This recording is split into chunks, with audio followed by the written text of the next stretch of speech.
Bonjour et bienvenue dans le monde du Guaro Loco. Aujourd'hui, on va voir comment ajuster le PID de la buse et du bed. C'est quoi le PID? Dans le fond, c'est trois numéros, trois chiffres qui nous servent pour faire un calcul pour savoir comment gérer les fluctuations de la buse. Je vous explique. Lorsque ma buse chauffe, mettons, j'ai une demande de chauffer à 200 degrés. Alors au début, elle va chauffer. Rendue à 200 degrés, la carte mère va arrêter d'envoyer de l'électricité, ou du courant du moins, à ma cartouche chauffante. Et puis là, la température va peut-être monter à 205, 207. Ensuite, va baisser jusqu'à 196, 195 et va remonter. Puis j'ai une fluctuation comme ça ici.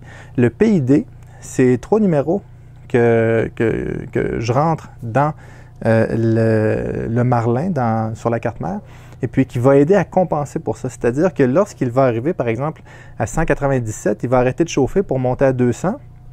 Et puis lorsqu'il descend, par exemple, à 199, il faut commencer à chauffer immédiatement pour essayer de minimiser cette fluctuation-là.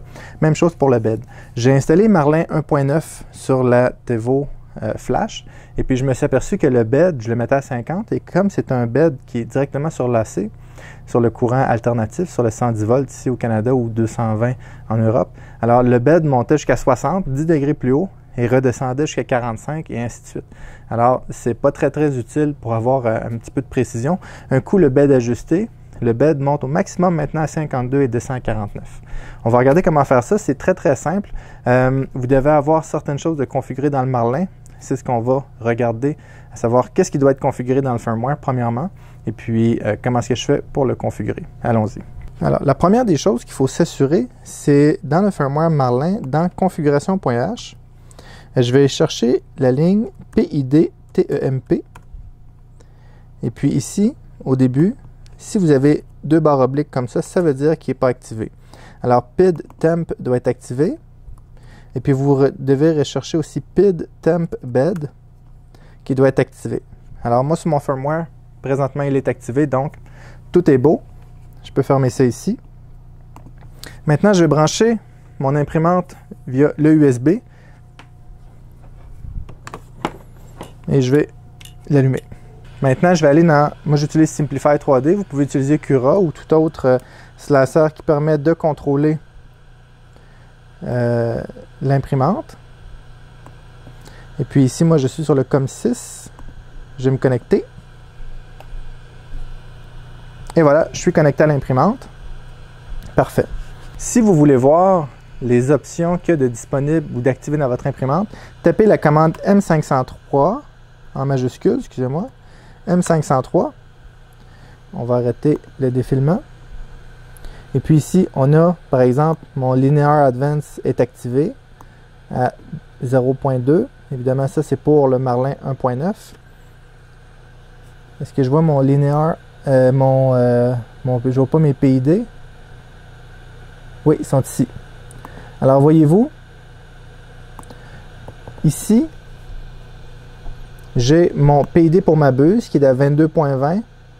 On voit P22.20, I1.08, D114.00. Puis 304, c'est pour mon bed. J'ai mon PID. OK, donc pour configurer, pour trouver le bon PID, c'est facile.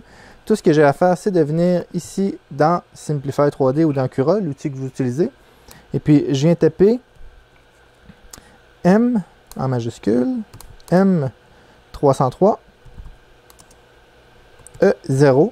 Si vous avez plus qu'un extrudeur, vous tapez E0 ou E1, ou si vous en avez 4, E0, E1, E2, E3, dépendamment du nombre de têtes chauffantes que vous avez. Alors, E0, S, ici vous mettez la température avec laquelle vous voulez tester.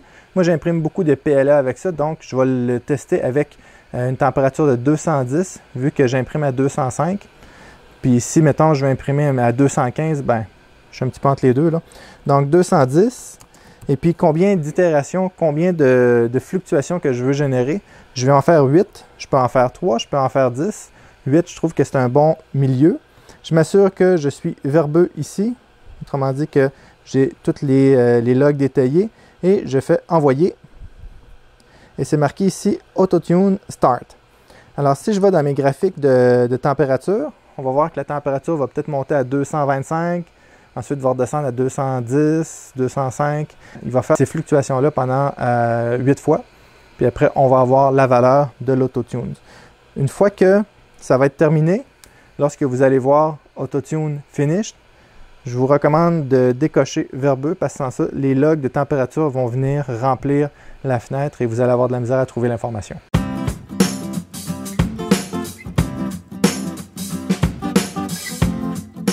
Alors, c'est terminé. Maintenant, je vais aller voir quelles sont mes valeurs. Je vais remonter, j'ai décoché verbeux pour que les logs arrêtent de rentrer. Et je vais aller voir ici, c'est marqué PID AutoTune Finished et j'ai mes valeurs. Ici, on voit 19.56. Le I est à 2.01 et puis le D est à 47.66. Donc, pour les rentrées maintenant, ce que je fais, je vais recocher verbeux. Je fais M301. Ensuite de ça, P, c'est le premier chiffre, c'est le KP. Alors 19.56, I 2.01 et D 47.60. Et voilà. Et si je fais M503, je vais voir ici, je vais enlever le verbeux, 19.56, 2.01. Et voilà. Maintenant, je vais faire la même chose pour le bed. Pour le bed, c'est la même commande, M303. Alors, M303, je vais recocher verbeux avant de l'oublier. Alors, M303, cependant, pour l'extrudeur, je mets -1, tout simplement, -1. Température, normalement, j'imprime autour de 50, donc je vais le mettre à 55 si je veux pouvoir imprimer à 60. Alors, 55. Et puis, 8 tests, 8 itérations. Et c'est parti. Si je regarde ici mon graphique de température, je vais voir la température de mon bed augmenter jusqu'à 55 et fluctuer ainsi. Puis, je suis curieux de voir, on va regarder ici la température du bed jusqu'à où elle va monter. Alors, je viens d'atteindre le 50. Je suis rendu à 53, 55, 57. Alors, un bed qui chauffe très rapidement, c'est ce qui arrive. La température va continuer de monter. Je suis à 59, 60 degrés. Puis, c'est ce que ça me faisait tantôt. Ça montait à 60 degrés, ça descendait même 61 degrés. Alors, c'est vraiment pas l'idéal. Donc, c'est pour ça que c'est important d'ajuster le PID de son imprimante. Puis ensuite, pour sauvegarder, là, présentement, si je ferme mon imprimante et je la rouvre, je vais perdre mes données. Pour enregistrer, je vais devoir faire un M500. Alors, je vais attendre de faire le PID pour mon bed aussi. Et puis, par la suite, je vais faire mon M500. Puis ensuite, je vais pouvoir redémarrer mon imprimante sans problème. Ou vous pouvez aussi le rentrer directement dans le firmware puis uploader le firmware, mais c'est un petit peu plus compliqué. Tandis que ça peut se faire relativement bien. Là, un petit M500 connecté avec Simplify 3D et voilà. Tout simplement. Ou avec Cura aussi, ça fait la même chose. Ou Répétier, ou Slicer, ou tous les autres outils de la sorte. Et voilà, c'est fini pour mon bed. Alors, les valeurs que j'ai pour le P, c'est 113.72. Pour le I, 19.28. Et puis, pour le D, 167.70. Maintenant, comment est-ce que je fais pour le rentrer? C'est simple. C'est via la commande M304 P 113.72 I 19.28 et D 167 et 70. C'était bien ça. 19.28 11.72. Je remets en mode verbeux. Je descends en bas. Envoyer. Et voilà. Maintenant, si je veux m'assurer que tout est correct, je fais un M503. J'enlève ça ici. Et puis, je vois mes PID qui sont ici, M300, M304. Et voilà. Alors, pour configurer ces PID, c'est pas plus compliqué que ça. Vous allez augmenter de beaucoup la qualité de vos impressions avec ça, je vous le garantis, surtout celui de la buse. Aussi, si vous changez de buse, par exemple, sur ma FLSON, j'ai une All-in-One Evo de hotends.fr. Et puis, avant que je configure le PID, la qualité n'était pas là du tout. Puis une fois que je l'ai calibré, ça a été super bien. Aussi, si vous rajoutez un isolant autour de la buse ou un silicone, un couvert en silicone ou peu importe, que vous changez d'une Volcano à une standard ou standard à Volcano, peu importe, assurez-vous d'ajuster les PID, c'est super important. Aussi, si vous isolez votre bed en dessous avec des feuilles comme ça ici, des feuilles de caplon pour mettre en dessous pour isoler le bed, alors vous, ou du liège, vous devez aussi ajuster le PID.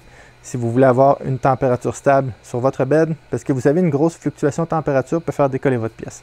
Donc, c'est pas plus compliqué que ça. Puis, il reste une étape. Il reste une étape. M500. Et voilà, tout est enregistré. Si le M500 ne fonctionne pas, c'est que dans votre firmware, vous avez une ligne qui se nomme EEPROM Setting. Alors, vous faites CTRL F, toujours dans configuration.h. EEPROM. Et puis, il doit être...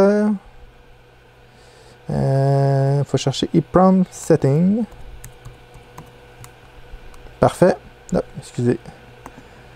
Alors, juste ici, vous devez vous assurer que cette ligne-là n'est pas commentée pour pouvoir sauvegarder avec M500. Donc, j'espère que vous avez aimé la vidéo. Certainement que ça va vous être utile. Si vous avez aimé ça, s'il vous plaît, mettez un like. Si vous n'êtes pas abonné, abonnez-vous à la chaîne et à bientôt.